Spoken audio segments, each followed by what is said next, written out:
Hey guys, welcome back to another episode of the podcast. This is the first episode of our generational run of November where we've all picked really good movies for some reason. Uh, I know Nate has some movie news to get us with. I think. I hope. I don't I have Nate. do. I do Okay, indeed have some movie news.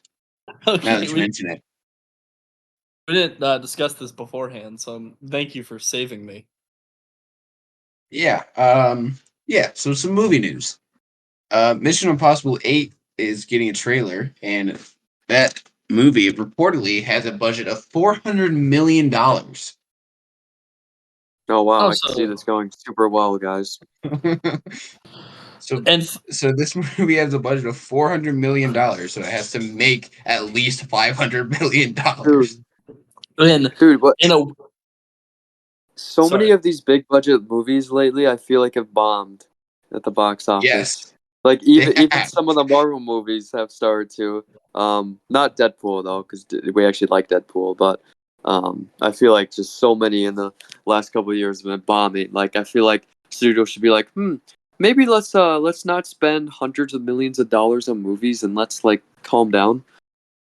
Yeah, let's not In spend some $400 million, so we have to make $500 million just to consider it as a success. In weird correlating news, the Church of Scientology has donated $300 million to Paramount Pictures.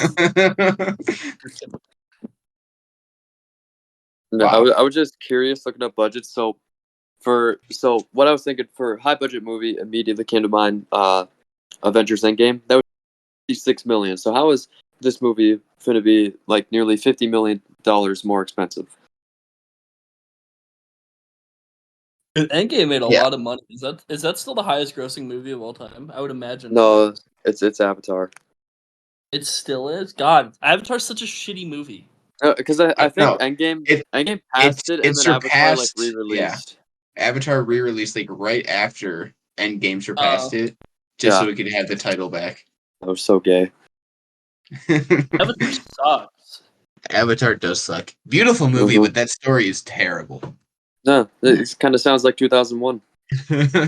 Wait, beautiful movie with a terrible story? Are we talking about Avatar or are we talking about today's movie? You shut I'm your kidding. goddamn mouth. I'm kidding. I just said that because it'd be funny. God, we didn't even get through the first. We got through one movie news before you started shitting on this movie. Anyways, more movie news. There's a new Godzilla movie in the works. It's directed by the guy that did Godzilla -1, which I haven't seen, but I've heard good things about it. So I'm assuming this is also going to be a good Godzilla movie. Oh, Godzilla! Yeah, we might have to cut that part. We gotta hit the quota somehow. There's a Pinocchio horror movie that's akin to Winnie the Pooh, Blood and Honey, and it's Okay. starring Robert Englund. Ooh, okay. That actually might be good. Oh, I don't know if good, but it'll be a good horror movie probably. Yeah. I watched Winnie the Pooh, Blood and Honey, and it was horrible, right? Atrocious. Mm-hmm. One of the worst things I've ever seen. But then I watched Winnie the Pooh, Blood and Honey 2, and it was kind of good. All right, pal. Like it wasn't that bad. I Like, mean, to be fair, I shot don't in know the what you're face with expecting. nothing. I don't know what you're expecting from a Winnie the Pooh horror movie. I'm expecting peak cinema. What do you mean? Oh, my bad. Moving on from that, Gladiator 2 is being slammed online by historians for its quote-unquote lack of historical accuracy. Oh my god, it's a fucking movie. Relax. They're mad. So the actual quote that I found was that they were mad because the rhinos that they had in the Colosseum were not the same species that they had in Rome. Oh Who fucking, no. Anyway, who fucking cares? I was a history major. Or I was gonna be a history major in college, and if I go back to college, that's what I'll do. Who fucking cares? It's a movie. Yeah, actually, I wasn't the same species. and they're also mad because there's a newspaper in the movie. Do you think Abraham Lincoln was actually played by Daniel Day-Lewis? Historians. Do you think Abraham Lincoln actually hunted vampires? Do you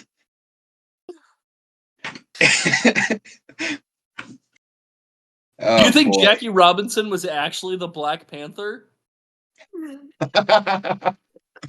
And also, was it James Brown? James, like the singer?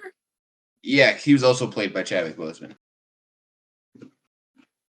Oh yeah. So Do you James Brown think? was not only a baseball superstar, but also the Black Panther. Do you think Electro from Amazing Spider-Man 2 was actually Grammy award-winning musician Ray Charles? Oh, this might go on. This might win the award for best bit of the year. I'm not gonna lie. All right, moving on from Gladiator 2. I haven't seen it yet, but fuck you if you're saying this movie's bad because it's not historically accurate.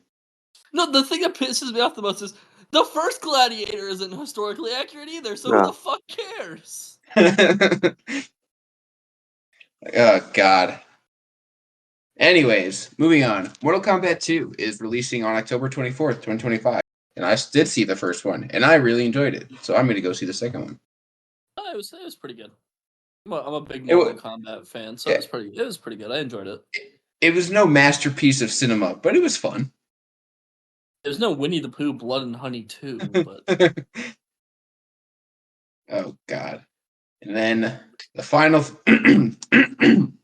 excuse me. The final piece of movie news, my favorite piece of movie news for this week, Scary Movie 6 is confirmed, and Marlon Wayans is returning to the project. I really like Scary Movie. It's like such a guilty pleasure movie for me. what's up? What is that? I think we are both I correct me if I'm wrong. We are both proud owners of the Scary Movie Ghostface skin in Dead by Daylight. We are. We are. And it is the only one that I use. Yeah, I use that and I use Ash sometimes. Yeah, Scary Movie 6. Marlon Wayne's coming back. Super excited for that. The first one was really funny. As you guys know from our horror month, myself and Ryne are very big fans of the Scream franchise. Mm-hmm. And seeing the spoofed comedic version of Scream, I feel like was just great. No, I know you haven't seen any of these movies probably, so you have no idea what we're talking about right now. Nope. The first 3 scary movies are really good. Yeah, the ones that actually had Marlon Wayans attached. I don't think Marlon Wayans was in the third one. He might have directed it, but I don't think he was in it. I think he was attached to the project in some way. The third one's the one with what's his name? The guy from Naked Gun. I couldn't tell you. I haven't seen the third one yet. Let me look it up because he's like a very famous actor. Oh, Leslie Nielsen. He's in Scary Movie 3. Oh. And there's a bit in it's one of the later Scary Movies where Eminem's having a rap battle. They're making fun of 8 Mile, and he like puts his hood on and he has a KKK hood, like it's like a triangle. That's terrible. I think that's in 3, but I could be wrong. Anytime I hear about Eminem in movies, my mind immediately goes to that scene from The Interview.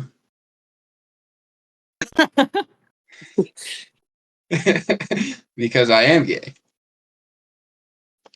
Eminem, I'm gay. Great movie. That's a great movie. We should do that one in a future episode. We should. That has to be a live. Yeah, that's a live watch. But yeah, so that's all I had for movie news. Ryan, I know you sometimes come with a few things, so if you have anything, that would be the time. Movie news. Speak now or forever hold your peace. Movies are coming out. All around you. I saw that Robert Zemeckis, if you know who that is. Oh yes, the Back to the Future director. Oh, is that the guy who made Back to the Future? Oh yeah. My favorite movie of all time. He said that the Roger Rabbit 2 script is probably never going to come out, but also I did see that. Roger Rabbit 1 came out like 40 years ago, so I think everybody who cared at one point no longer does. Well, so what I saw, the quote I saw was that they have a good script for it written, but that Disney won't greenlight it because they can't use. They can't use what? Sorry, you cut off. They won't. They refuse to have a movie with Jessica Rabbit in it, or make a movie with Jessica Rabbit in it. Why? Because she has such big knockers. I mean, I don't know specifically why, but if I had to guess, that'd probably be a pretty big reason. Yeah, that's fair. I mean, also the best character. Two pretty big reasons, actually. I mean, the main character is also dead. That is true. Rest in But peace, you don't Bob. need him in the movie. I am not watching a Roger Rabbit movie without Eddie Valiant in it. That is so fair. You know what? So fair. Last thing I'm gonna say before we get into our actual movie. You know what movie I want to do so fucking bad for a live watch along one day?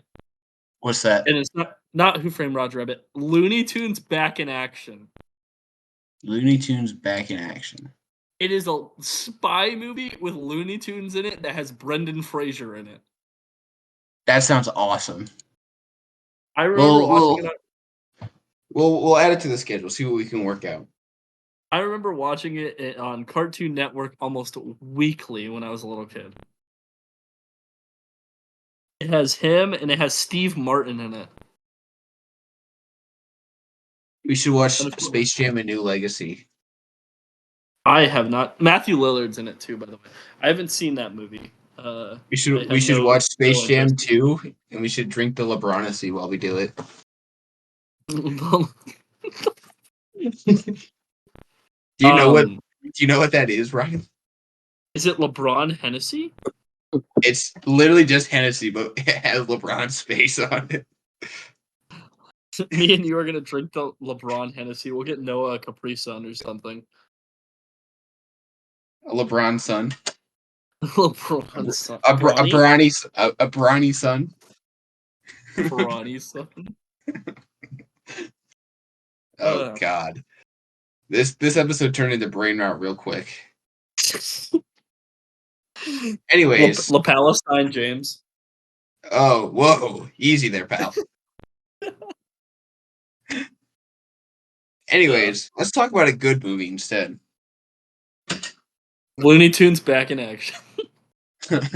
No, today we're talking about one of my favorite movies of all time by my favorite director, Christopher Nolan, Interstellar. Ryne, I know you don't love this movie as much as myself and Noah do. Noah, did you see this was a first watch for you? Yeah. All right, Noah, as it is your first watch, I want to hear your general thoughts before we get into the deeper stuff here. I was actually lying. This movie sucks, and hop off. Damn it! Fuck. Nah, but for all this, so I just watched this movie. I just finished it 20 minutes ago. So my thoughts are kind of scattered right now, probably. But it was really good though. Nolan does a great job at directing. The soundtrack absolutely incredible. And I mean, cinematography is great, effects fantastic, and I mean overall, for a 3-hour movie, Loki flew by for me because I was just completely locked in on it. So I really enjoyed it.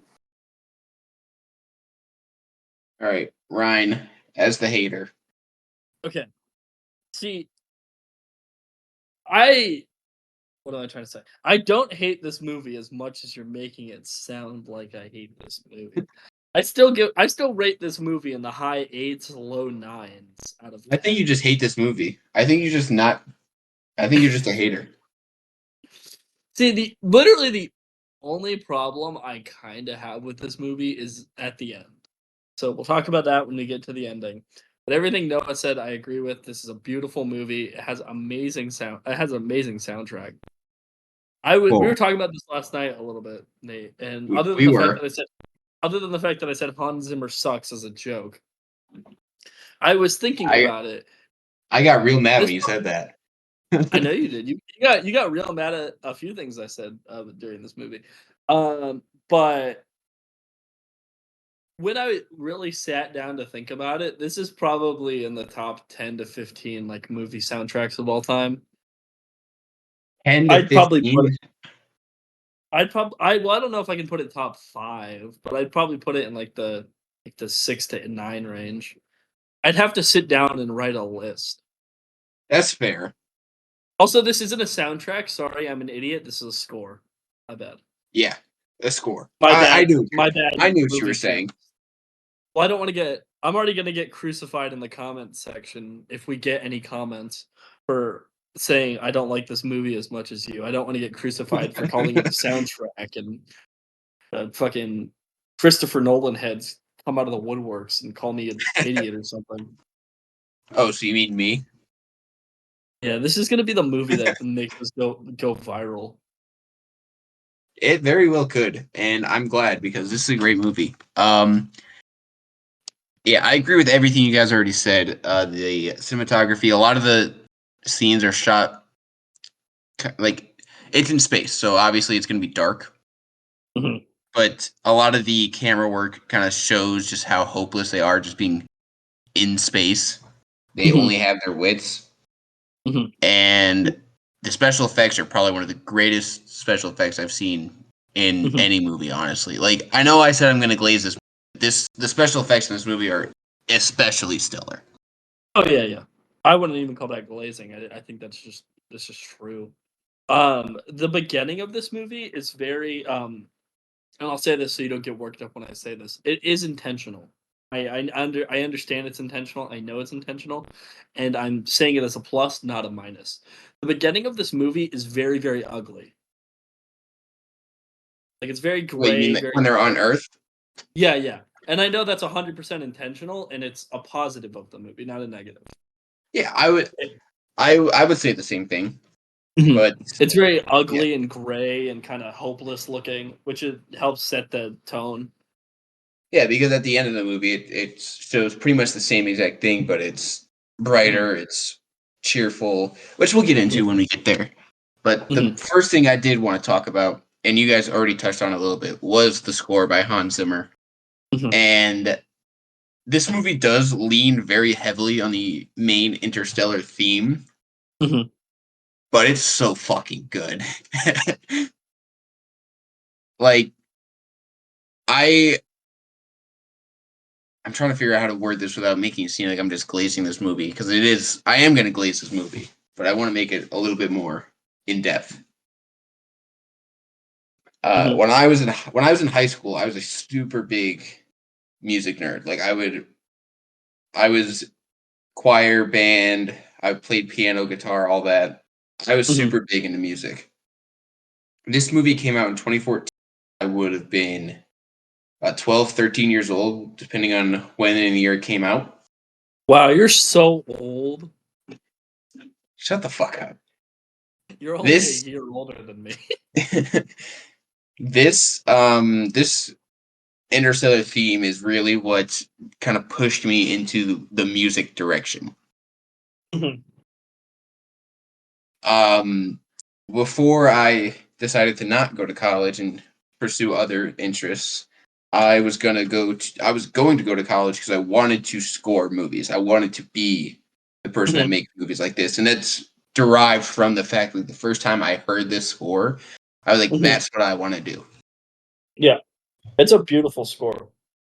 It is, and we're gonna go a little out of order, like narratively here, but there's the scene when they're on Miller Planet, the water planet, where Mhm, I'm sure everybody knows this already. Every 1.2 seconds, there's a little tick in the background of the score that signifies a mhm, day on Earth, mhm, and it's such a beautiful way of showing that the music can be part of the story.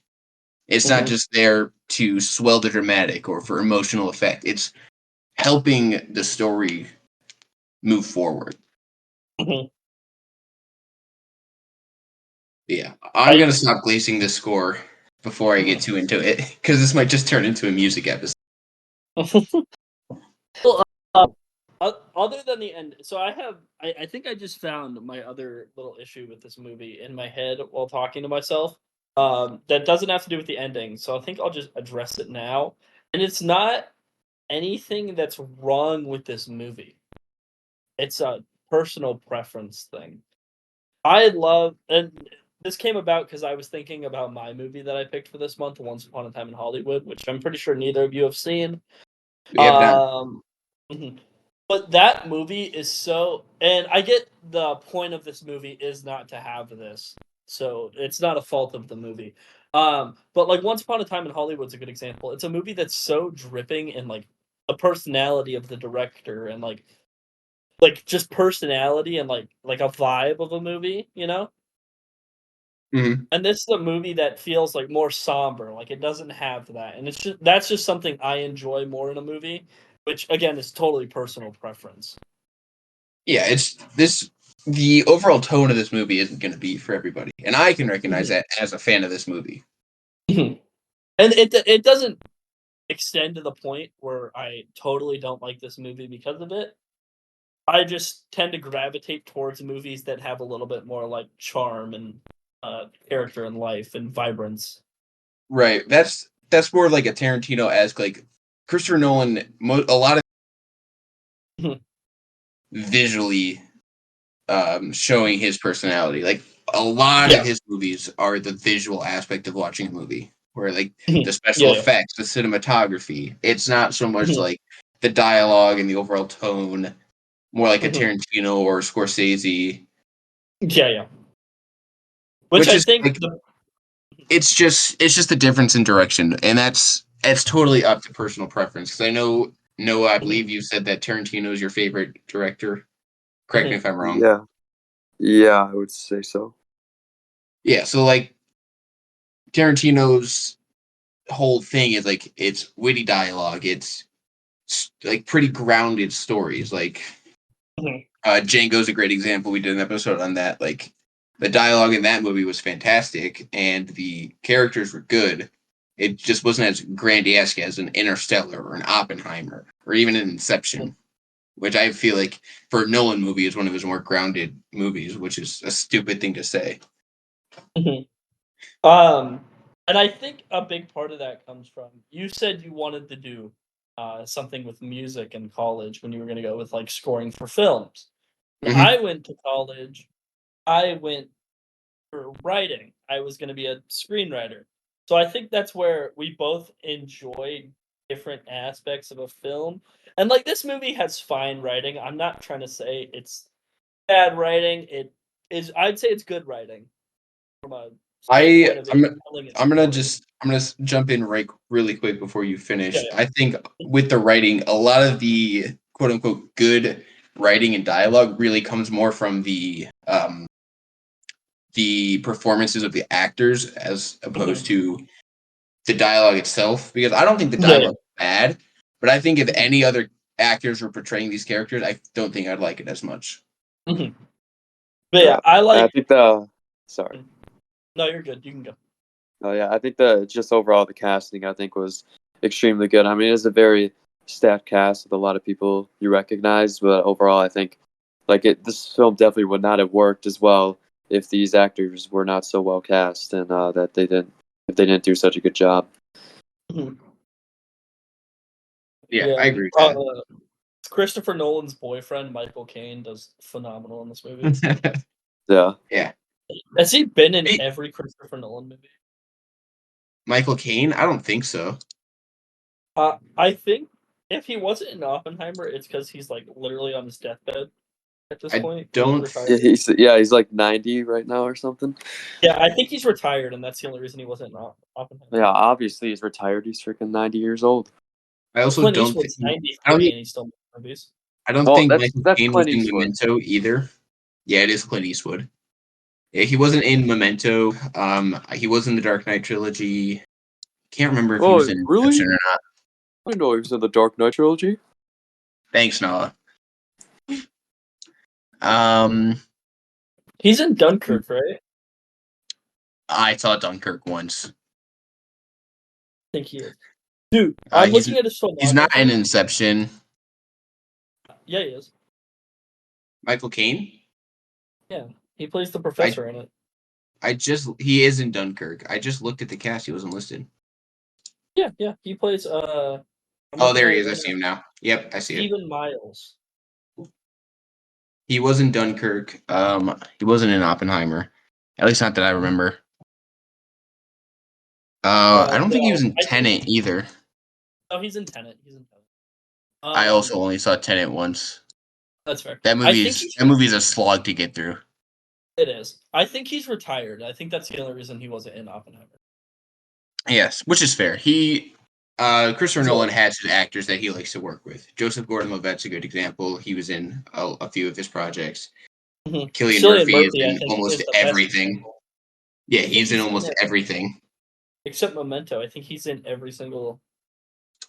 Yeah, I think you're right. I'm gonna look up Cillian Murphy's filmography real quick, but it's kind of a good segue because I did want to talk about the acting and the casting more specifically. I think the most standout performance was obviously Matthew McConaughey. Jesus Christ. What the hell was that? Matthew McConaughey. Holy hell. Wait. 1 second, Nate. I think we're all fucking stupid. Why? Cillian Murphy's in every Christopher Nolan movie. You know what movie he's not in? This one. The one we're talking about right now. Yeah. I mean, I might knew just that. be I retarded. knew that. I just didn't want to say anything because you were on a roll, so I didn't want to bring you down. But yeah, Cillian Murphy is not in this one, but I think he is in almost every other Nolan film. It's okay. Matthew McConaughey is just American Cillian Murphy, or Cillian Murphy, so it's funny. That is true, honestly. But yeah, the casting. Noah really touched on it quite a bit without getting into the specifics of it, but Matthew McConaughey is phenomenal in this movie. A lot of his scenes, you can really feel like the raw emotion of what someone would feel like when they're stuck in space and they're literally losing their.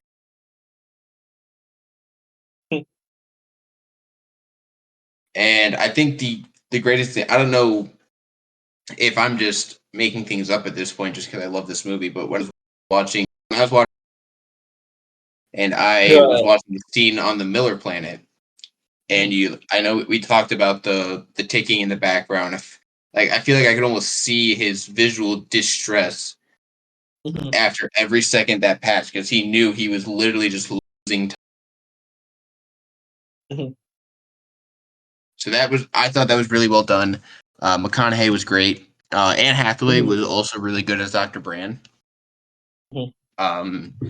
She was also like, there's a lot of very emotional moments with her character, but being with her scientific background in particular, there was a lot of scenes where she was being very analytical and very like brash.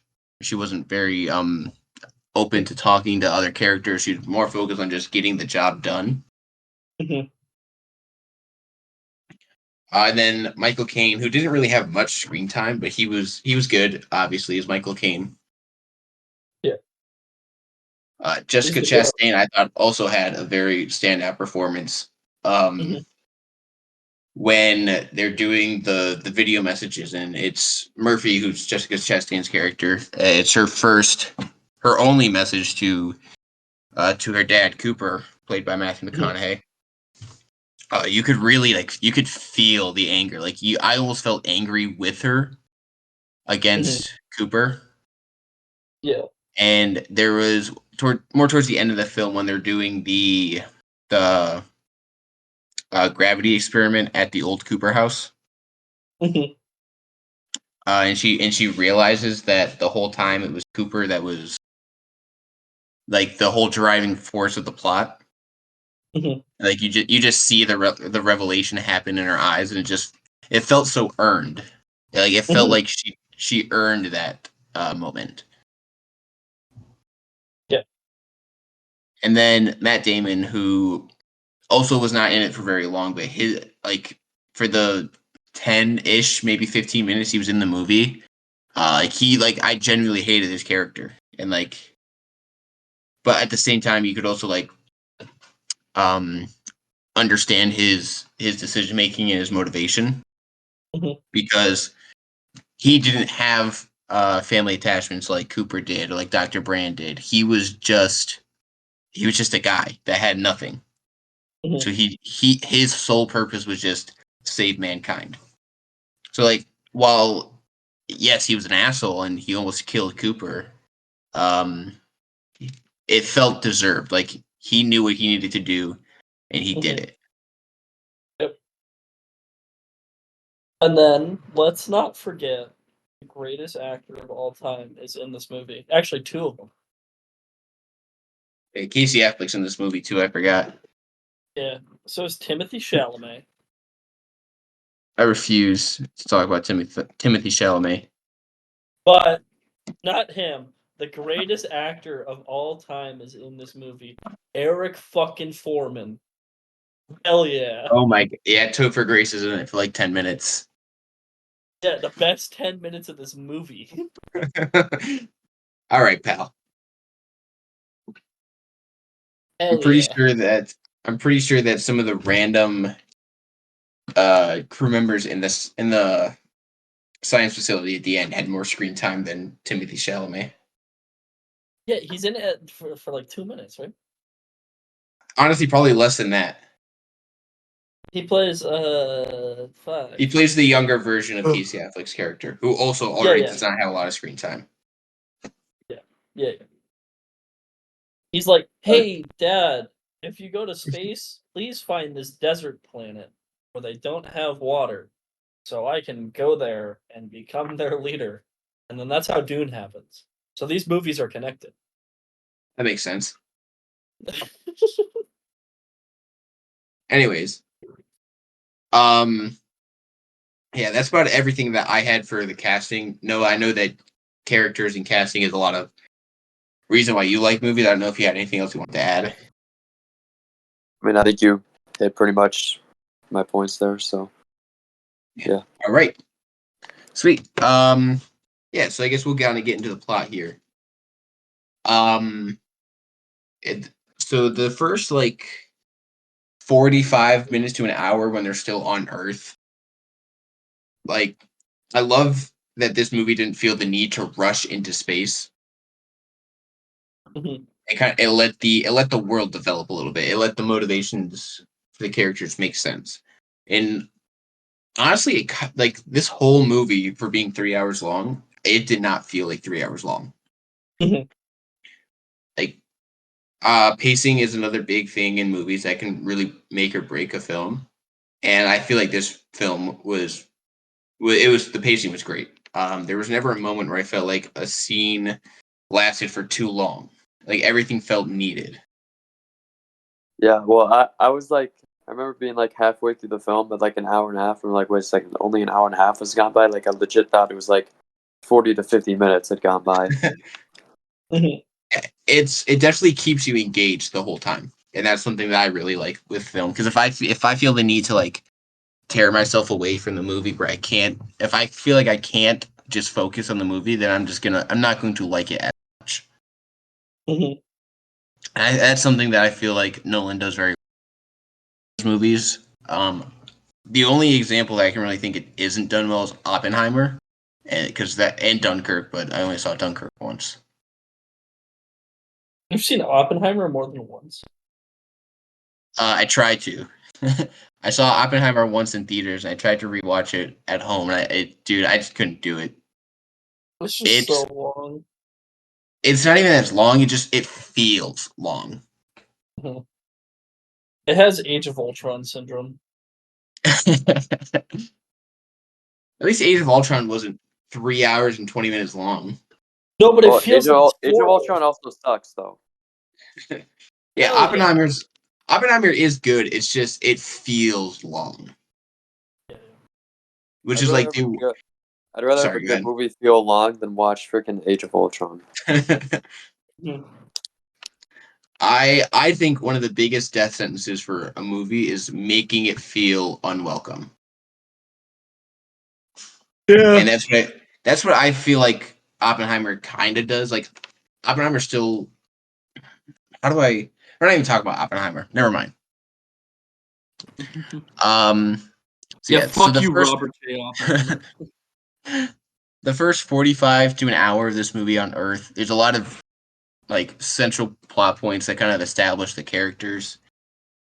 The first one that I really thought of is when the drone is starting to crash. We get the first instances of that Interstellar theme and the Hans Zimmer score, and they're driving through this cornfield. And knowing the background of this movie for as little as we do at this point, corn is one of the only crops survive in the current climate. There's a disease for plants going around called the blight that basically kills all crops, and corn's the last one that can survive. Yeah, so Iowa was popping during this time. Oh, Iowa was popping off. Shout out Iowa. I don't remember. Do they explain why corn? I think it's just the last one that hasn't been attached to the disease yet. The reason I thought of in my own head is just because corn isn't easily digestible, so it might have something to do with that. I mean, that makes sense. It's corn. never. Yeah, it's not that. At least not by humans. Yeah. I don't think it's It's explicitly ingestible, that's said. Yes, I don't believe it's explicitly said, but I don't feel like it'll. I also don't feel like it needs to because it's. Oh yeah. It's just a plot device, really. Yeah. That I think it's a track to the film. I was just wondering if they explained it because I didn't remember. Yeah, not remember. I don't remember a scene like this is why. I remember the scene where it's like, oh, this is why it thrives, like the disease itself. But I don't remember if they explain why corn specifically. But during that scene, they're driving through the cornfield, and with the knowledge that we know that corn's the only crop that can really survive in this diseased world, and we just see Cooper just tearing down like a good portion of his farming land filled with corn. It's showing that his background. He's an engineer. The world kind of went away from engineers and science and military and government just so that they could focus on Surviving. on farming, on surviving because they need food. Mhm. So to see him, it's showing Cooper to be still one with his past self. Is established very early on that Cooper hates the farming lifestyle and he wants to automate everything. He wants machines to do it for him because he doesn't want to do it. That's showing his wish for innovation, to go back to the way things were, where the world was innovating. There were inventions, there was advancements, and as opposed to now, which is a very stagnant world. Yep. Yeah, well, the cars look like the exact same. That's something I noticed. I'm like, wait a second, it's supposed to be like 2067, I think the year is supposed to be, or whatever. And I was like, yeah, these cars look very familiar. Yeah. And that kind of ties in. There's another scene a little bit later where Cooper and his father-in-law Donald, they're talking on the porch, and it's showing their differences as characters. There's Cooper who wants to advance the world and go back to innovation, as opposed to Donald, the older character who grew up in that time of innovation, and he saw what it was doing to the world, and he wishes instead of advancing the current technology, to just make Earth a sustainable place to live again. And I think the biggest reason for Cooper's for this character trait of Cooper is that in the very beginning of the film, him flying these, they're called Rangers. It's these little spaceships that can take you from space into the atmosphere of a planet without getting into the real scientific aspects of this. He was a pilot for NASA, and he wants that lifestyle back. He wants to be able to do that. Hmm. And then there's a scene. So the whole movie kind of really starts to get going when Cooper sees the lines of dust drawn in the floor in binary, which gives the coordinates for NASA. Mhm. And that's kind of like that's the kicking off point for the rest of the plot, basically, because they find NASA and Cooper meets Professor Brand again, Dr. Brand, this whole NASA crew, and Professor Brand, Michael Caine's character, pretty much says, "We have this spaceship here that only you can fly, and something brought you here. So go fly it for us. Go find us a new home." Hmm. And there's a lot of like deliberation. It looks like, because Cooper's kind of like, well, I don't want to leave my family, but at the same time, I don't want them to die here to suffocate or starve. Mhm. And oh god, I lost my train of thought.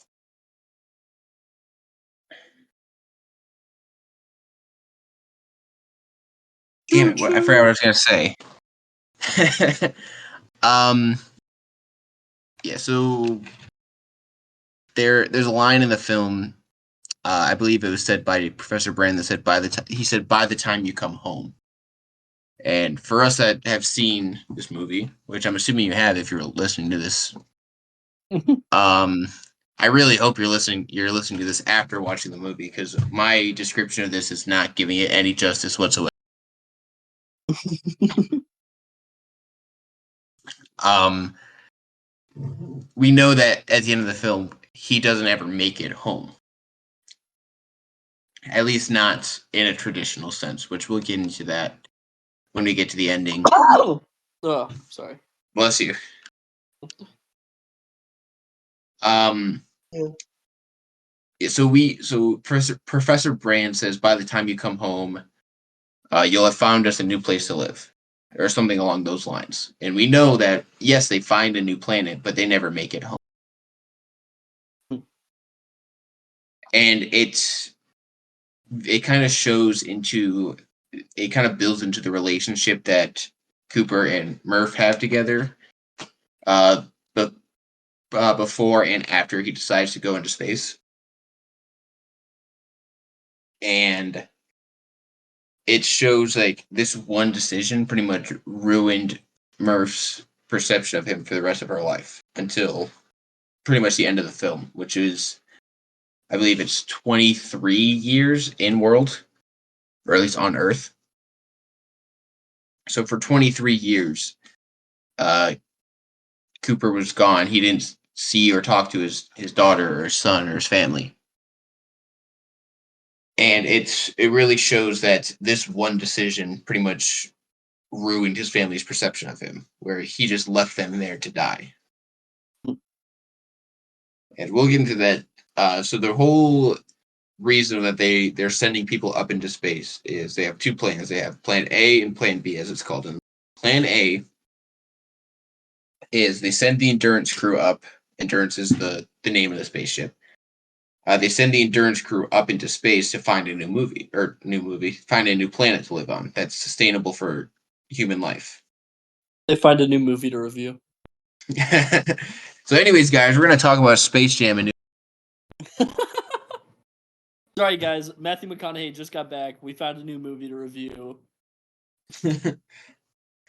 But yeah, so Plan A is they send this Endurance crew up to space. It's, I believe, 4 people, and 2 of these like military-esque robots, and then they find a new planet. They come back to Earth with their findings, and they tell Professor Brand where this new planet is, how it's sustainable for life, and they send everybody to this new planet. Mhm. Plan B, if they can't get people off of the Earth, The whole conflict throughout this is, yes, they could find a new world, but how are they going to get the people? Mhm. So they have a giant gravitational device that just is going to shoot up into the sky and send people into space. As pretty much it. It's a little bit more in depth than that, but I am not nearly smart to try to explain it. Mhm. And Plan A works perfectly, and they all live happily ever after.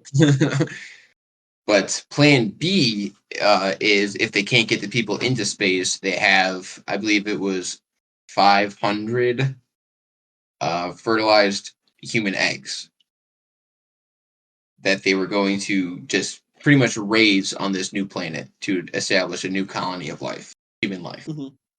Yeah, and the people on Earth, they go bye bye. Yeah, Yeah. and they all suffocate or starve. Yeah. Or both.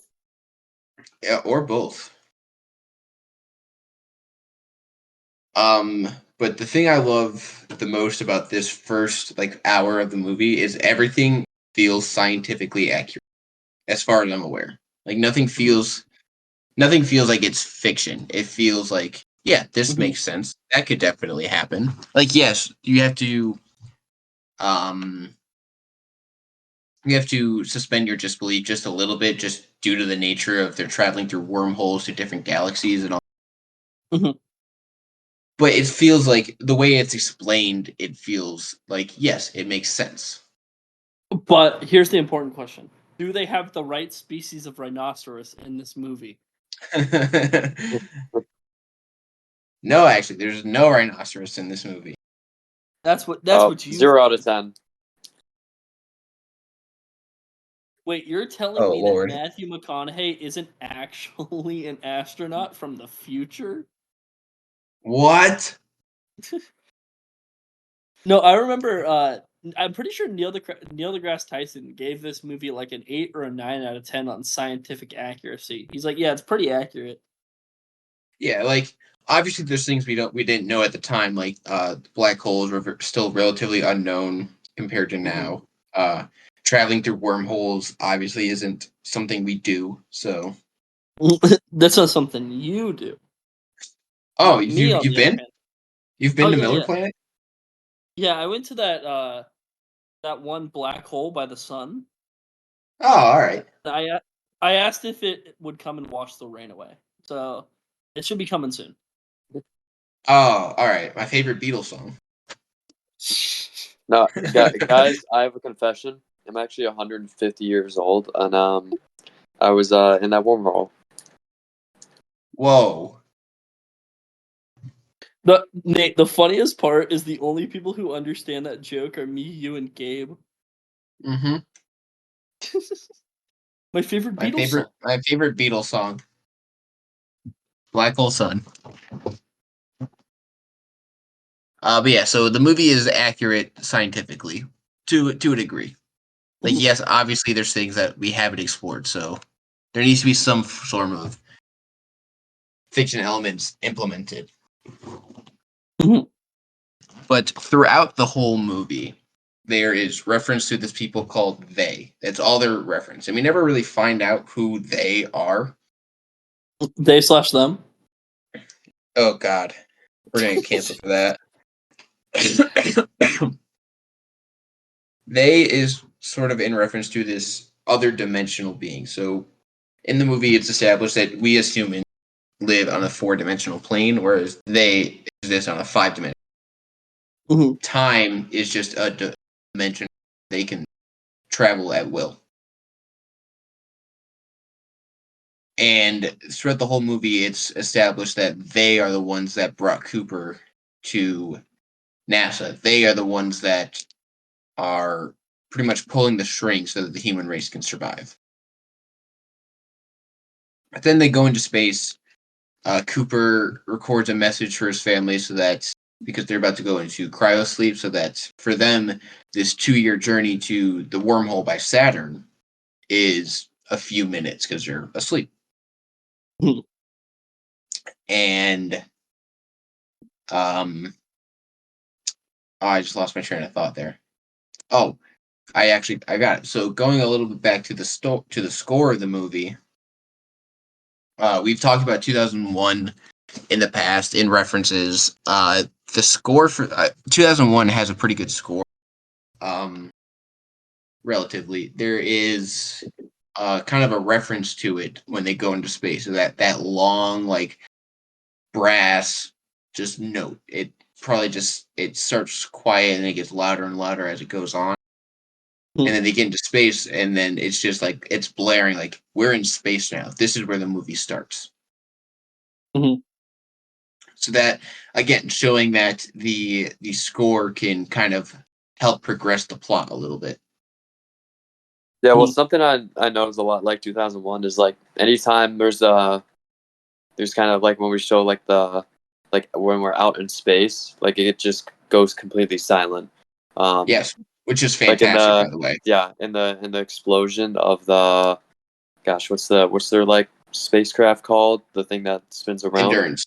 Endurance, The yeah. When Millennium that Falcon. yeah, when Endurance explodes, I believe it was just completely silent, and that's very much like how they did in 2001. So you can tell the influence in 2001, but they also just wanted to actually make it a good movie, so they had real characters in here.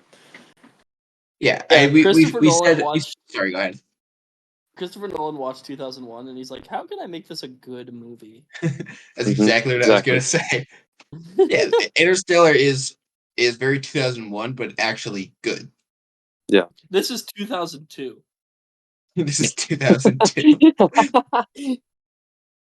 But yeah, so Cooper records these messages for Murph and for Tom, his son, and for Donald to just let him know that hey, you're not going to hear from me for 2 years because that's how long that their cryosleep is. And pretty much from the beginning of the movie till this point, we see a lot of similarities between Murph and Cooper. They're both very scientifically um, Mhm. what's the word I'm looking? It, You know what I'm trying to say. They're both yeah. scientifically minded. They try to Mhm. find the reason behind things, and that's shown in the beginning where the gravitational anomaly. It's kind of Murph kind of explains it as a ghost at first, and then she does research. They figure out it's gravity, and then um, we see after they come off of the Miller planet, they've lost 23 years because they were on the planet. Their engines got flooded. They couldn't leave the planet, so they're on there for way longer than they expected. So they lost 23 years of Earth time. And the first time that Cooper sees his daughter in what feels like minutes for him, it sees her grown up. She's Jessica Chastain now, and she is now she yeah His she's daughter is turned into Jessica Chastain. suddenly Jessica Chastain. Yep. Holy shit, my son's Casey Affleck now. Fuck. Fuck, why couldn't I get the good one that played Batman? Or Daredevil. Oh Don't God. remind me he did that. Oh boy. Oh no. I think that this brings me back to something I saw in Letterbox for the first review, the most liked review on Letterbox for Interstellar is tell me you want to cry too if your son grows up to be Casey Affleck. Yep, I did see that. I did see that. I want to find this review. That's so funny. Um, but yeah, so Cooper sees Murph as a 30-year-old woman now, and it's a very emotional scene. Cooper's crying naturally. Um, he realizes how much time he's already lost in this minutes long journey for him. Mhm. And we see that Murph is now, she works with NASA, she works with Professor Brand. She's trying to figure out how to get the people off the Earth. And she kind of figures out the solution without knowing the solution to where there's data that they have that isn't there. And we'll get there once we get towards the end of the movie. But yeah, so there's data that they need to complete the equation. And while that's going on, we're back on the Endurance, and we see a conversation between Cooper, Dr. Brand, and Romilly, who kind of forgot to mention, but he's in this movie.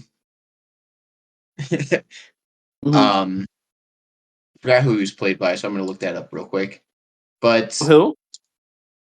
Romilly, the only black guy on the Endurance. Oh, I don't care because it's not. David Gyasi. Yeah, honestly, Topher Grace had the best performance in this entire movie. Did you just say David Giotti? Giot? Gyasi. Same thing. Close enough. I don't know But who yes, this guy is. because they were down on the Miller planet for 23 years, they lost 23 years worth of fuel on the. So they have to make a decision whether or not to go to the Edmonds planet or Man planet. And then based off of their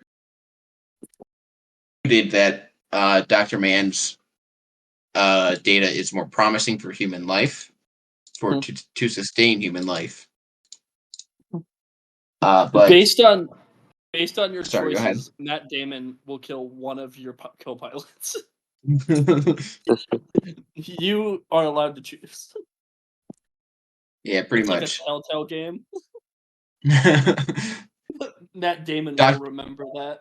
Dr. Brand will remember this. But there's a line during this scene because the other planet, Edmonds planet, the character of Wolf Edmonds, who we never actually meet, Mhm. Dr. Brand and Wolf Edmonds had a relationship on Earth, or at least it's implied that they did. And there is a line given by Dr. Brand that says, "Love isn't something we invented; it's observable and it's powerful." And then so for me that's a pretty powerful line because it's brought back again at the end. Like here, it feels like it's kind of a throwaway because we're not at the end yet. Mhm. But at the end of the film, we realize why it was so important at the time. Yeah. So she naturally wants to go to the Edmonds plan because that's where Edmonds is. That's where the man that she loves is, and the analytical side of her is kind of off of here. She is determining that because her heart is drawing her towards Edmonds, that is the right decision because love isn't something that the human race invented. It's something that was established in our biology. Mhm. And then they decide that they need to go. They decide to go to Dr. Mann's planet. They go to Matt Damon instead, and then Professor Brand dies. Wah, wah. No. And so this is where we really find out that the whole movie basically was a lie. What? We talked about we Whoa, talked whoa, about whoa, Plan whoa, A and whoa. Plan B, and Professor Brand, who allegedly spent his whole life working on Plan A, knew from the very beginning that based off the data that they have, it would never work. That's why they sent the Endurance crew up there with the embryos, with the fertilized eggs, because they knew that they needed to find a planet and they needed to start the colony. And we hear Professor Brand tell this to Murph, and then Murph gives a message to Dr. Brand that her father has died, and then she kind of goes off the rails a little bit. We see the anger. Mhm. We see that they relay the message back up to the TARS, which is one of the robots, Mhm.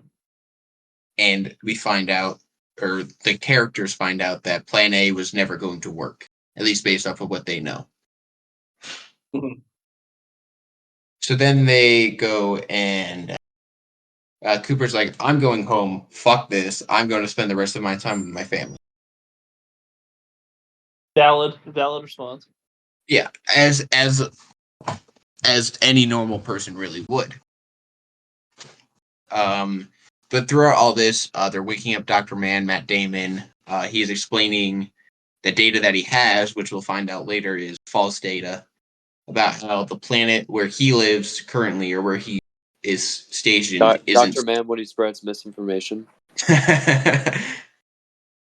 Manspread? Oh shit. Dr. Misinformation. Dr. Oh god. Mansplain. Dr. Mansplain. I don't That's need you bad. mansplaining space to me, Matt Damon.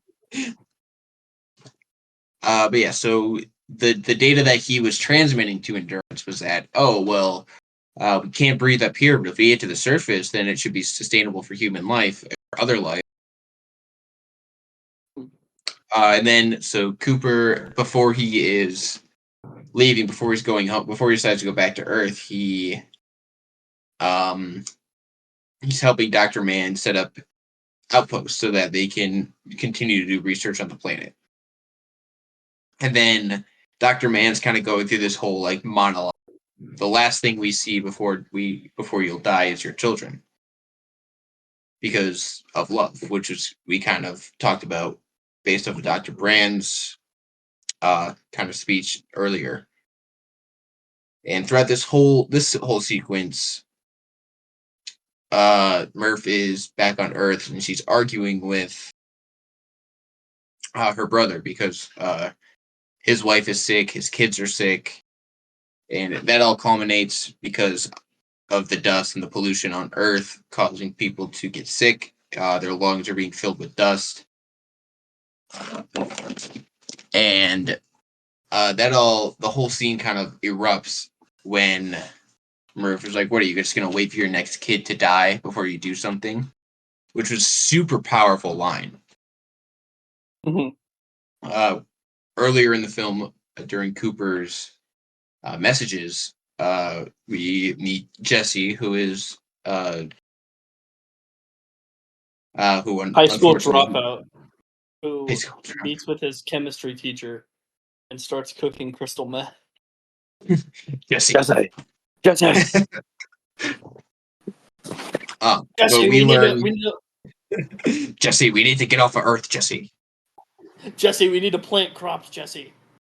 Jesse, plant the corn, Jesse. Jesse, harvest the corn. Jesse, we need to distribute corn. Jesse, Jesse, this is Iowa. Jesse, we need to fertilize the embryos to preserve human civilization, Jesse. Jesse, we need to go to the planet, Jesse. Oh God. Yeah, so during that sequence of messages, we meet Cooper's first grandchild, Jesse, and then we learn that he dies because of the he's basically suffocated because his lungs were still filled with dust and dirt.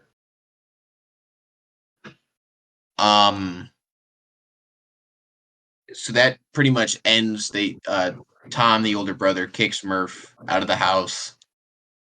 Murph goes and she starts burning his crops so that she can get access to the house again. Basically to the room, because she knows that she needs more data to solve this equation that Professor Brand was his whole life. And she goes back up to her old bedroom because that's where she first noticed the gravitational anomalies. So she thinks if there's going to be an answer, it's going to be. Then we kind of get away from that. We get more into Dr. Mann's betrayal, where he attacks Cooper. He tells Cooper that he's not going to let him take the spaceship home. He's not going to take the Endurance back to Earth because he needs it to complete the mission. And we talked about it at the beginning where Matt Damon portrays his character very well. While yes, we hate him as a character, we sympathize with his motivations. His whole is this mission. Mhm. And he cracks Cooper's helmet he pretty much leaves him to die, and then he goes back to his little outpost. He explodes Romilly, and he takes the Ranger back up to the Endurance to finish the mission. And we get into a really intense scene where Cooper is trying to communicate with Dr. Mann to connect to the Endurance because he doesn't know how to do it. He doesn't want catastrophic to happen. Which, of course, something catastrophic happens. Dr. Mann opens the airlock. He wasn't secured to the Endurance, so it explodes. Then it starts to spin away. Cooper begins to advance towards it, and it's a really well shot scene where the Endurance is spinning. Cooper, as the pilot, he's trying to line up his docking mechanisms with the Endurances. And then we get that shot where he just spins the Ranger, and I thought, like, to me, like that shit was cool. That was cool as hell.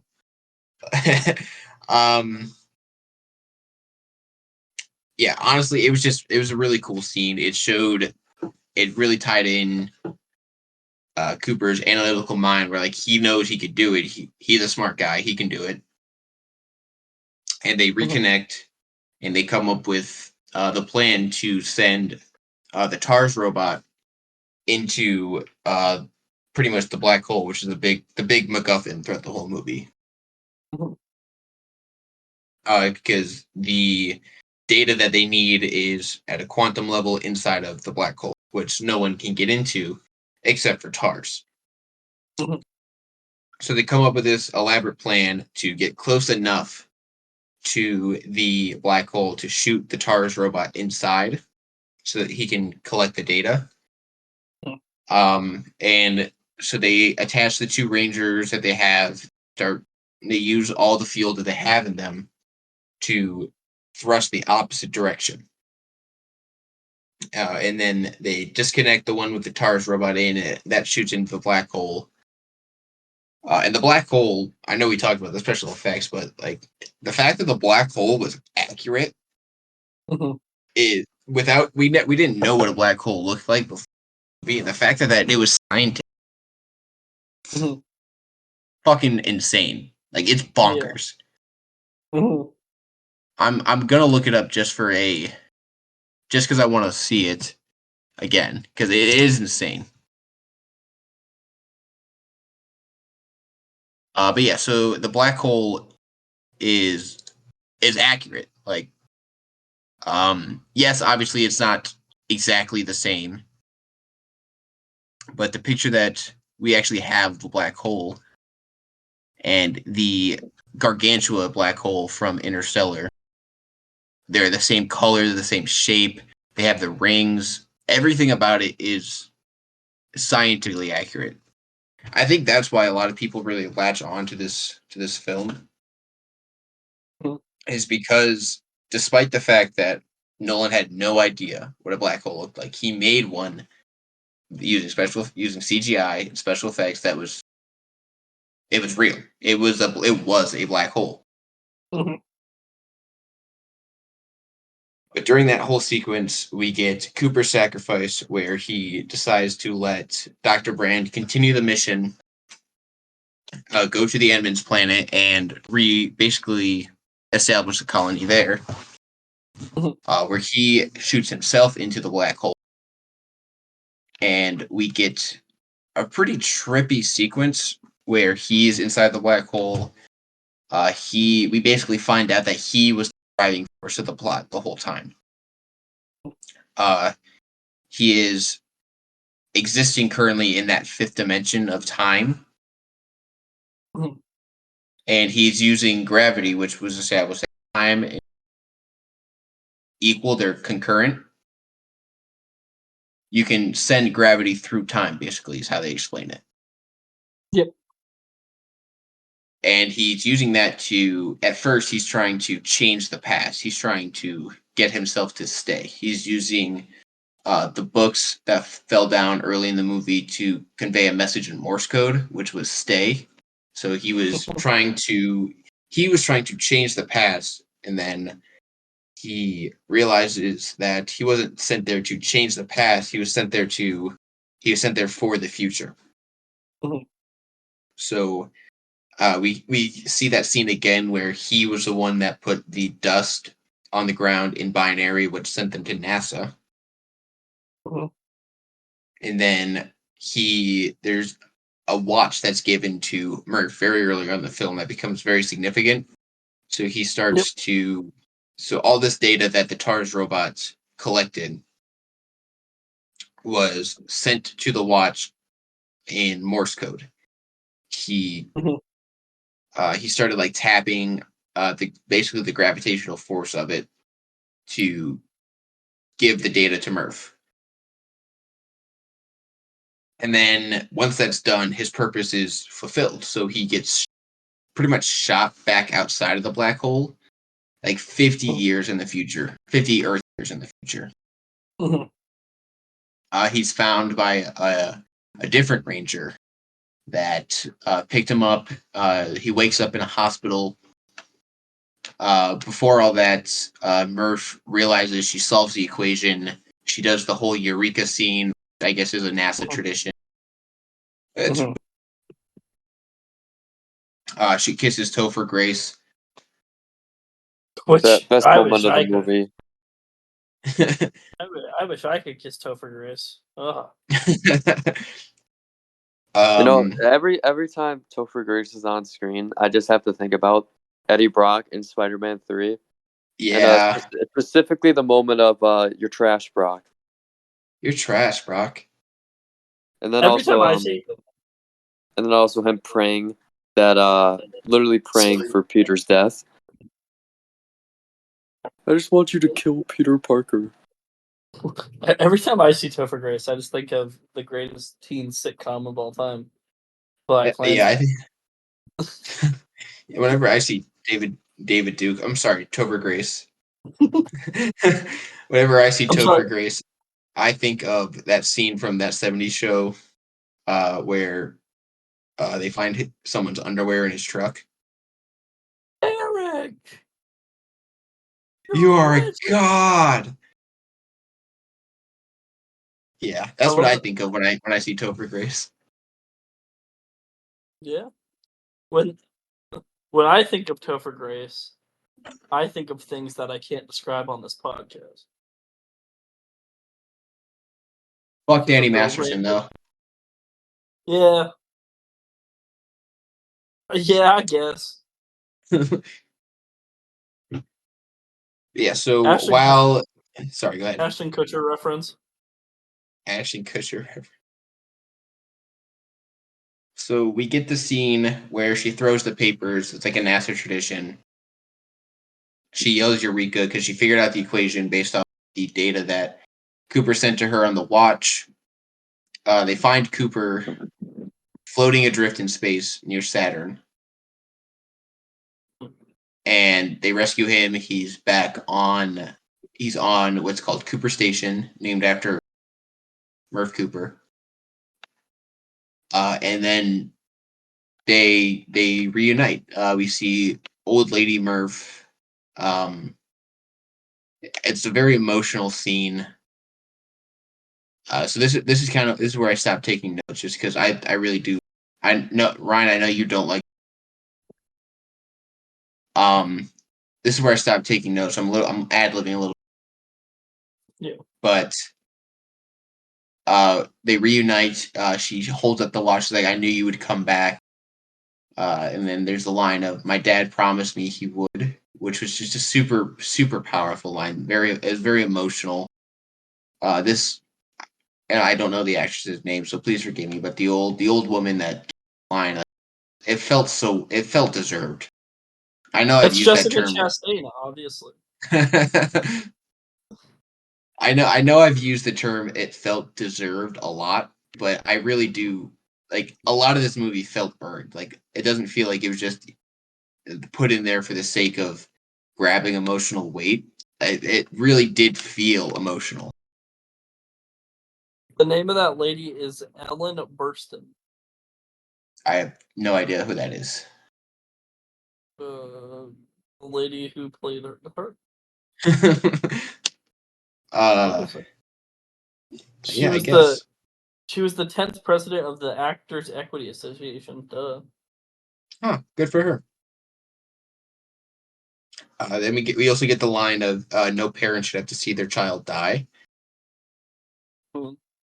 which also again very powerful scene, very powerful moment. Yeah, that is a good one. Yeah, very good line. She says, "My children are here." And then she basically sends him off. She says, "Go," and he goes, "Oh, go where?" And she says, "Dr. Brand." And we get the whole ending monologue and ending. Cooper steals one of the spaceships to go find Dr. Brand on the Edmonds planet, where we find out that the Edmonds planet was the right decision the whole time, and that bless you. Thank We see Dr. Brand starting to establish the colony there. She established the outpost. We see that it's suitable for life. She can breathe on the planet. It's green, and that's how the movie ends. you. And I really like this ending. It shows that the whole movie, like the main goal of the movie, like it succeeds. Everything succeeded. Mhm. But Ryne, I know you don't like the ending to this movie, so why don't you I tell me why you don't like this ending? okay. Bad ending. No, I'm kidding. I don't hate the way this ending was executed. I more so hate what this ending represents, if that makes any sense. Um, Christopher Nolan feels like he always has to end his movies in this big, oh, please think about my movie for 2 weeks after it ends type of way. He did it in Inception, but it worked in Inception. He did it kind of in The Dark Knight. Wasn't his fault that Heath Ledger died. Um, he did it in Batman: The Dark Knight Rises, which me and you both agree is a shitty ending. Yeah. He did it in Tenet, which is mid. I don't remember if he did it in Dunkirk, but that's a historical movie, so it doesn't count. And he didn't do it in Oppenheimer, but Oppenheimer dies because he's a historical figure. What is there to think about? You know? So Um, I really disagree. I think I think for Christopher Nolan ending, like it's not left open ended like it normally is. I feel like that's fair. it's It is a it's pretty very narrow ending. it feels like we see Dr. If it had ended without seeing Dr. Brand, I think I would agree with you. But I think due to the fact that we see her on the new planet colonizing it, I feel like it's yeah, this is how it ends. This everything works out in the end. Like yes, it was a really shitty way to for these characters. Like yes, it works out, but it was shitty for the characters, but I feel like it makes sense. Like it works. Yeah, that's fair. But no, I don't know how you feel about this ending. I feel like we've kind of left you out of this episode a little bit. I feel bad. No, it's cool. I thought the ending was really good. I like how everything tied together, and I would definitely disagree with Ryan, where it's like I don't think it doesn't really feel like a Nolan ending, where he's really trying to make it super open ended, and just to make you think about it. Because I don't really, like you said, I don't really think it was that open ended, where like things kind of found a way to work out in the end. Obviously, characters went through a lot, but at the end of the day, the mission did succeed. It's cool. I'm just retarded. Yeah, you And might be. I the way that they ended it, if they had just ended it with Cooper flying off from the ship, then I would agree with you. I think the small scene where we see Dr. Brand on the planet is what really ties the ending together. Mhm. But that was Interstellar. It was pretty stellar, if you ask me. Dude, I I know it was a not as joke. good as Jason X. Uh, Oh, yeah. Jason I X know the that best. I know that it's a joke, but God, I fucking love this movie, dude. All right, hop off.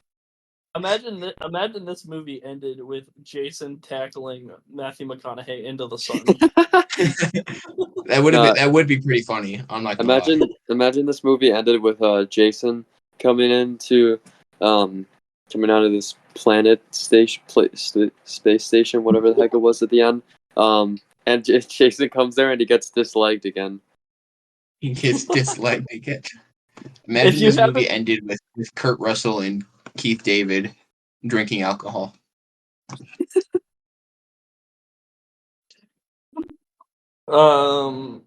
If Now you that haven't- was what we call an open-ended ending there in the thing.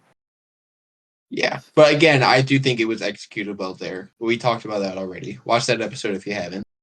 maybe I'm just a fucking idiot who doesn't like to think about endings.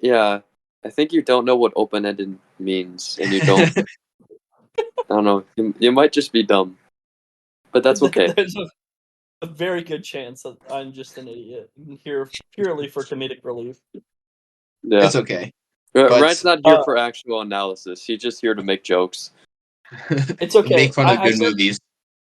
I said that one really smart thing in the Halloween episode about being able to release movies multiple times because of not being able to rewatch them last week, and that was the one smart thing I said for the month. Yeah. Well, it's a new month, so you have your moments. Yeah, but my months don't operate like calendar months. It's just every 30 days. It's just an every 30-day cycle. Time is an illusion to Ryne. Yeah, I'm stuck in a wormhole. He's stuck in Gargantua. But I've talked a lot this episode, so if you guys want to get into some final thoughts here. See, despite me being the only person to have some negative things to say about this movie, I will still give it a certified good movie. I will also give this a certified good movie. Hey, good movie's my thing. Find your own shtick, buddy. Ryne, you didn't give it a score. All right, fine. I'll give this a certified trash out of 10. What? It was all a lie. My review was a lie, just like the plan A was a lie. Yeah, Jason X is actually 5 stars, and Interstellar is 2 stars. Valid. Certified good movie. I said I was debating on the final score I'd give this movie. I've decided to give it a 9-1. Okay, I feel like that's fair. I give this a 9.4 out of 10. 4.5 stars. Just a couple decimal points short of 5 stars, so it just missed the mark there. Womp womp. Yeah, which is fair. We all have different ways of rating things. For me, I'll only ever give a movie 9.9 or 10. Other than Fury, but that was before we really got into. Yeah, this dude gave Fury 5 stars, bro. If I were to re-rate Fury now, I'd probably give it a 4. But I'm not going to go through the effort of doing that. We've already talked about all of my thoughts about it. So we convinced Nate to lower his score on Fury. He really did. The good guys won. Everybody wins a lot. Everybody wins. Maybe the real Fury was the friends we made along. Yeah, so the Fury ending is very different from Interstellar, where the Fury ending everybody dies, but in Interstellar everybody kind of wins. Yeah. Oh God. Which is why Interstellar is a certified good movie and Fury is a certified decent movie. Meh. It's certified mid. No, I'm not gonna call it mid. It's definitely a movie. Certainly a movie that we've watched on this podcast. And it was certainly directed by a man who shall remain nameless. David Ayer. Fuck you, David Ayer. But yeah, Did he direct both Bright and Suicide Squad? yes, Yeah. he did. Yeah, so he's a terrorist. Oh my lord, fuck you, David Ayer. But yeah, so I've talked a lot. I've talked a lot this episode. I'm not going to get into too much. I'm just going to give this an overall score, which I did give it 5 stars. I gave it a 10 out of 10. This is one of the few movies that I would call perfect. Like, I get it. I'm glazing this movie, but I genuinely believe that this is Blaze. a perfect movie. That's fair. I mean, I only have 3 movies I've ever given a 10 out of 10, but you know. Yeah, maybe I think Whiplash might be up there. I'd have to rewatch it again because I haven't Well, watched it in a while. you're going to this next week. You are right. Yeah. Speaking Yeah. of, Oh yeah, I get to yeah. have my Glaze session next week. Oh yeah. If you guys thought I glazed Interstellar, wait until Noah glazes Whiplash. What if I just what if I just rewatch it and I think it sucks? It doesn't That'd be funny. It just turned into a shit show. We all just shit on Whiplash for 2 hours. So we get a good space movie, and then we get a good drum movie, and then we get a movie with a bunch of feet in it the week after. So we're winning. Yep. We're winning on all fronts this month. And we still We have not really- determined officially the bad movie, but we are pondering Dragon Ball Evolution, the lowest rated movie on Letterboxd. Dragon My Ball money's on- Evolution, otherwise money's known on- as Shameless, but an anime. Yeah. My money is on the mean one still. Well, that's a Christmas movie. I don't Yeah. think we're doing a bad December movie. Well, We could. we could. All right. We could Hell do yeah. that. We could do that in conjunction with our other idea we had for the end of December. Ooh, okay. All right. Matthew McConaughey reference. W reference. But yeah, I think that's just about going to wrap it up for Interstellar. This honestly wasn't as long as I thought it would be, but that's also just me being terrible at taking. Yeah. Do you guys Nah, want? You guys want you also just talk the whole time. So Yeah, I think you took enough notes. I do feel kind of bad because I feel like I left you guys out of. But also, I low key, I think I didn't talk as much just because I need to take a little more time to gather my thoughts, and it's my fault for watching this movie literally 20 minutes before recording. So there is that. It was also a first watch for you, so Yeah, Mhm. that too, and it's kind of a complicated movie to do a podcast on from right after my first watch. But that's just me being a dumb idiot. So Since this episode was shorter, guys, we are actually going to do a live watch along of Interstellar right now. wow. a live just watch along watched- would be I can't boring watch it because 2 we'd all days in just a get row. locked in. I can't I watch would it not. 2 days in a row.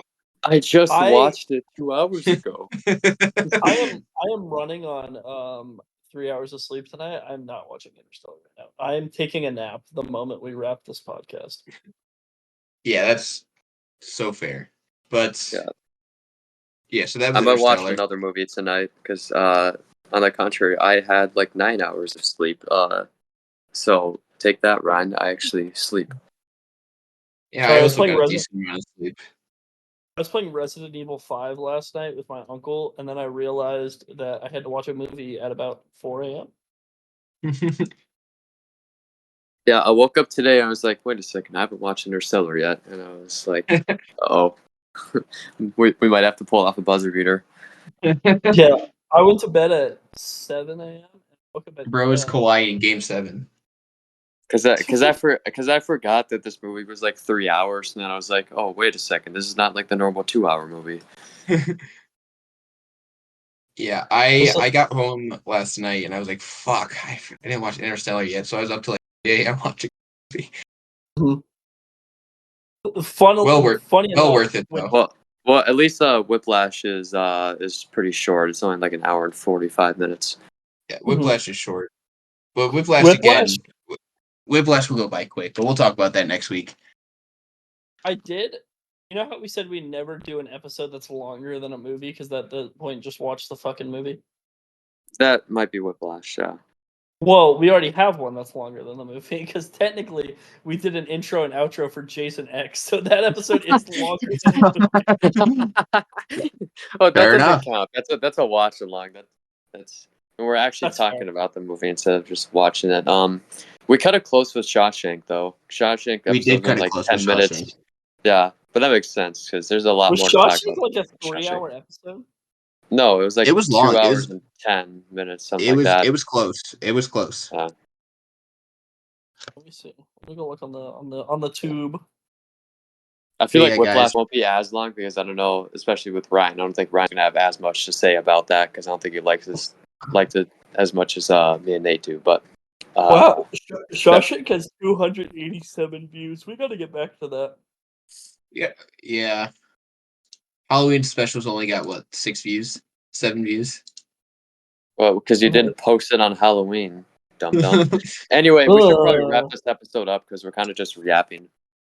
Yeah, we're gonna end it up. We're gonna end it here. We appreciate you guys listening in. Ryan, if you want to hit us with the outro.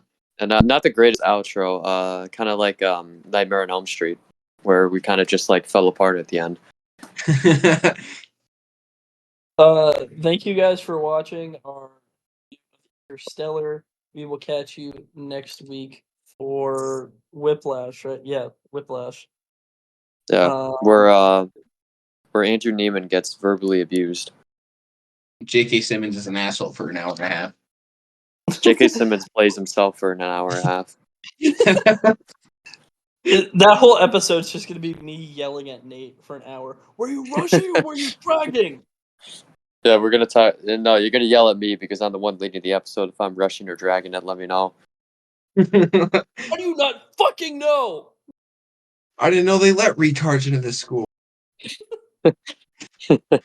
Man, let's leave the Fletcher quotes for the actual episode because there's gonna be a lot of them. Oh, I'm yeah. not even gonna write down notes for Whiplash. I'm just gonna write down Fletcher quotes. Bro's acting like he's been writing down notes. Get the fuck out of my face before I demolish you. I haven't written notes for an episode since let me see, they're all on my phone. I think it's Django. I've only written notes for the 2 episodes I've led. Actually, no, I've led 3, but I didn't write notes for Nightmare because I watched that like right before starting the podcast. Yeah, I'm kind of, the whole thing is watching the film right before the podcast is pulling a Ryan. That's actually pulling a me now because I think I do that way more now. Yeah, I've watched the last few movies like pretty like far in advance. Although I do probably have the record for watching the movie further in advance with the 2 Halloween movies, like 2 weeks in advance. That is Yeah. true. But we're still recording, so we're gonna wrap this up. Yeah. See you Bye guys. everybody.